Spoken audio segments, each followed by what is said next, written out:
Hey, what's up, guys? It's Hassa Slayman, and you're listening to Confessions of a Doctorholic. And I don't know why, but people tend to assume that if you're a medical student, you're automatically super productive, right? And for those of you who don't know, for the past 2 weeks, I was quarantining and it sucked. I went into this quarantine period going you know what? Doesn't matter. I'm not allowed in the hospital. Fine. I'm going to catch up on studies and I'm going to be this stellar student. Little did I know that on certain days, I would just wake up and I would marathon through comedic skits. I'd watch Ali Wong. And I don't even know. To be honest, I don't know. I'm recording this in the evening because I procrastinated, okay? I don't know where the hell the time went. I just know that it's currently the evening and I have achieved absolutely zilch. Nothing. I don't even know what I was doing, honestly. What makes matters worse is that I've got the book open in front of me, and then my favorite procrastination technique is I'd find a speckle of dust. Or when I'm stressed, I get more clumsy, I guess. I would drop something. I'd drop water on the desk. So obviously I have to wipe it down. You can't leave a droplet of water just lying around, just chilling there, glaring at you while you study. No, you can't do that. So this is my favorite procrastination activity, stress cleaning. And I didn't think it was a thing, okay? So I come from a family where we're all obsessed with everything being clean and neat and in place. And I didn't think it was strange. I thought this was a completely normal thing. When my brother was younger, I used to tease mum about being OCD. So for those of you who have Googled this, it stands for obsessive compulsive disorder. When my brother and I were younger, we thought it stood for Organization Cleaning Diploma. When I went to uni, I realized that not everyone's like that. I realized that maybe I have a problem, and that problem is called stress cleaning. When I have so much work to do, when I have to study for exams, suddenly the mirror has a handprint, suddenly I don't know, there's some weird stuff on the mirror, and suddenly I have to spray it. And so I've got this alter ego, and I always assume that I'm this incredible dancer. In my head, I'm like Chris Brown or Jason Derulo. And I know how to do these wild tricks, and I'm coordinated and everything. And so, because of this alter ego, when I do Zumba or when I'm cleaning the windows, I channel my inner Chris Brown or Jason Derulo. In front of windows and mirrors, I tend to do this clean slut drop. I just kind of wipe down, do a drop, go back up. And I'd love to record it and show it to you, but honestly, I don't think anyone should see that because it is definitely not Chris Brown or Jason Derulo trying those moves. All right, so let's take this back a step. What is procrastination? When did it happen? And why do we procrastinate? Okay, so procrastination, believe it or not, has actually existed since forever ago. It started off with the Greeks, and it's what I call a tomorrow problem. When you call something a tomorrow problem, that is your classical example of procrastination. And the reason why they reckon it happens is because there's a battle in our brain between the limbic system and the prefrontal cortex. And that sounds really scary, doesn't it? But basically, the limbic system is the part of your brain that is associated with feelings. So the limbic system, it has a very strong influence on you because it tells you to escape from unpleasant situations. For instance, have you noticed that if it's a task that you don't enjoy or you're not keen on or that it's long and tiring, you're more likely to procrastinate on it? That's why.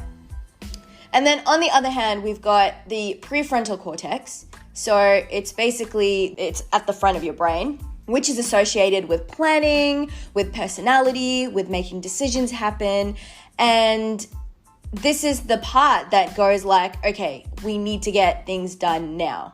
And there's this constant battle, and usually that's why you procrastinate, because the limbic system is just so strong and it tells you, oh, you know what though, this is not a pleasant task, so let's just get away with it. It's almost like a coping or a protection mechanism. And here's the other interesting thing. So people who procrastinate also procrastinate for various different reasons. So one example is the perfectionist. So the reason they procrastinate is because they're trying to release something that is as perfect as possible. So they spend more time on a task, probably more than they should, trying to perfect it. The next personality is called the imposter.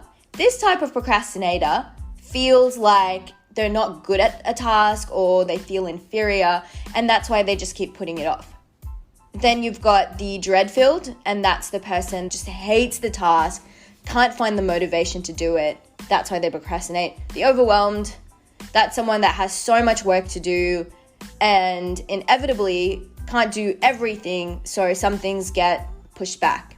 And then finally, we've got the people that believe that they work best under pressure. I am going to choose to believe them. It is definitely not me. I work heaps worse under pressure. So they leave things till last minute, or like assignments till like 2 days before, 3 days before, just because they believe that they perform better when they're under that much stress.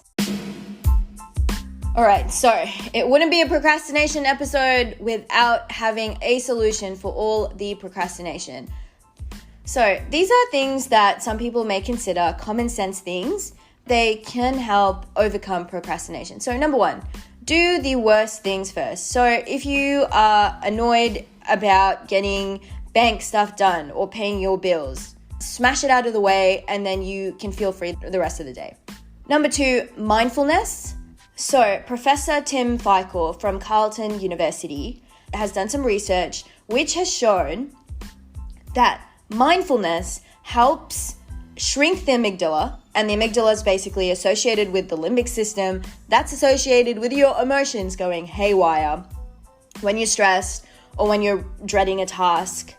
So it's associated with shrinking the amygdala and expanding the prefrontal cortex, which is associated with judging and all those decision-making things. So that's why it can help with reducing procrastination. Number three, get rid of catastrophizing. So sometimes I feel like when you're dreading a task at the moment, you just keep putting it off and you're just like, oh my God, it's just so awful, it's terrible, whatever. But on the other hand, if you get it out of the way, you're just like done with it and you don't have to continue suffering through it. So I feel like it's a process, but it's definitely something that all of us can work on. Number four, using the 5-minute rule. So if you don't want to do something, make a deal with yourself that you're going to do at least 5 minutes of it. Or if you are studying, you're going to use the Pomodoro technique where you study for a limited period of time, like 25 minutes. And then you're going to reward yourself by having 5 minutes off to do whatever you want to do. Next, practice self-compassion. And this is something that I definitely need to work on. I am always in a cycle. So I will procrastinate and I will hate myself for procrastinating. And then suddenly I'll be like, I wasted so much time. I didn't achieve enough for the day. And it's just a dramatic process that keeps going on and on and on and on. And I feel like sometimes we just need to be a little bit kinder to ourselves. Like being like, okay, you know what? Today wasn't a great day. This is fine. Tomorrow we're going to be more productive, you know? Finally, I think this is one of the most important things, and I think it helps with numerous things, not just procrastination. Change your thinking. So instead of thinking that something is a chore, I'm going to use studying because I tend to procrastinate from studying the most. So instead of thinking of it as, oh my God, studying, it's such a hassle, it's such a chore, it's so bloody annoying. Instead of thinking of it like that, think of it as, oh my God, you know what? It's actually quite interesting how the human body works. Oh, like I'm going to be a great doctor in the future as a result of that. And make your tasks smaller. I shift between two different things. On one hand, I'm like, oh, you know, like just look at the big picture so you don't stress too much, like you're trying to achieve your goals, rah, rah, rah. On the other hand, I'm always like, oh my God, oh my God, oh my God. And I shouldn't be so hard on myself in terms of, oh, you know what, I didn't study today. That means my life's a complete catastrophe. That means my life's definitely going to shit and I'm never going to have a good job. No, but then at the same time, I feel like having tiny achievable goals makes it more realistic and gives you motivation to keep going on. Anyway, guys, I hope this helped. Let me know, what things do you do to help with procrastination and how do you procrastinate? And I'll see you next time. I found out that there's this thing that's called the illusion of productivity. And I'm one of those people. I've always got a million tasks. I don't even know how I've got a million tasks. I've just always got a checklist. I've got Google Keep. I've got a weekly calendar, a monthly calendar. Like, honestly, there's no limit to the number of calendars that I've got.